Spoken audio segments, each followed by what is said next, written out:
There's this stupid overlap between the two that no one understands.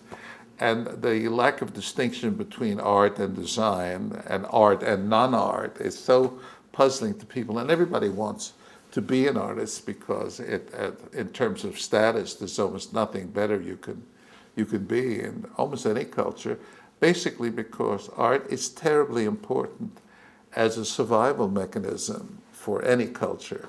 As a result, the people in primitive cultures who can create art as such are those who are highly respected, and that basically occurs in sophisticated cultures as well.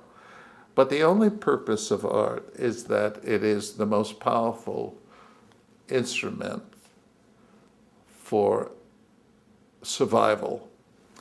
That art is so persistent in all our cultures because it is a means of the culture to survive. And the reason for that, I believe, is that art at its fullest capacity makes us attentive. That if you look at a work of art, you can re-engage reality once again, and you see the distinction between what you thought things were and what they actually are. Because of that, it is a mechanism for the species to survive. And because of that, it is terribly important in human consciousness. I also believe that, curiously, that beauty, which is very often something we confuse with art, is merely a mechanism to move us towards attentiveness.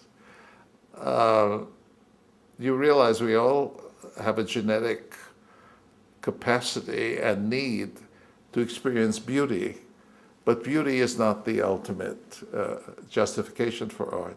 It is merely the device by which we are led to attentiveness.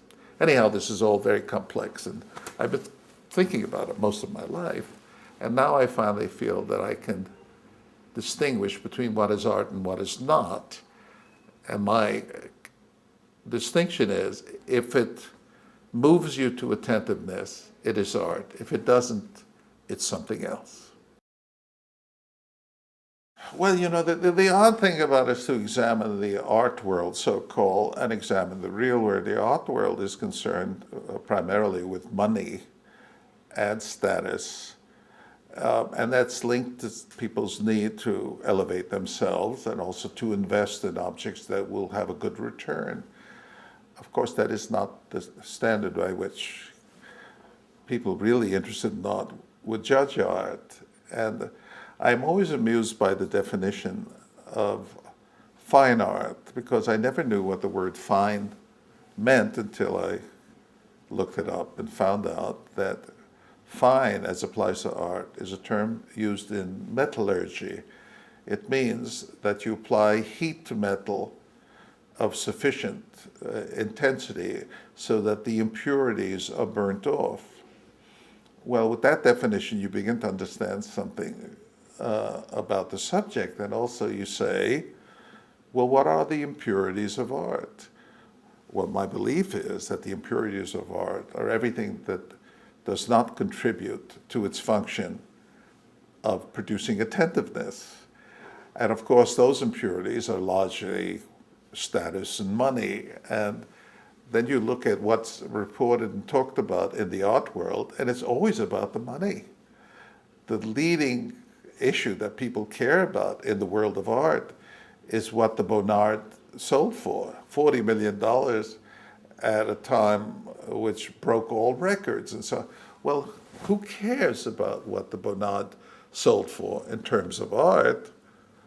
That's one of the impurities, except that it is the focal point and the central issue in art as it is observed in our culture today.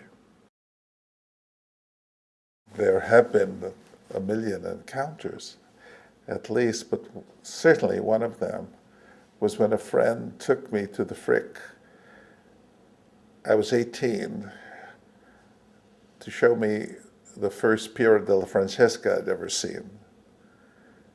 And I almost fainted when I saw it. And that produced a lifetime of exploration of Piero, going all over the world looking for Piero paintings. And I think finally, having seen most of them, fortunately he did relatively few, and ending up doing a series of watercolors and drawings based on the work of Piero that was sponsored by the Italian government.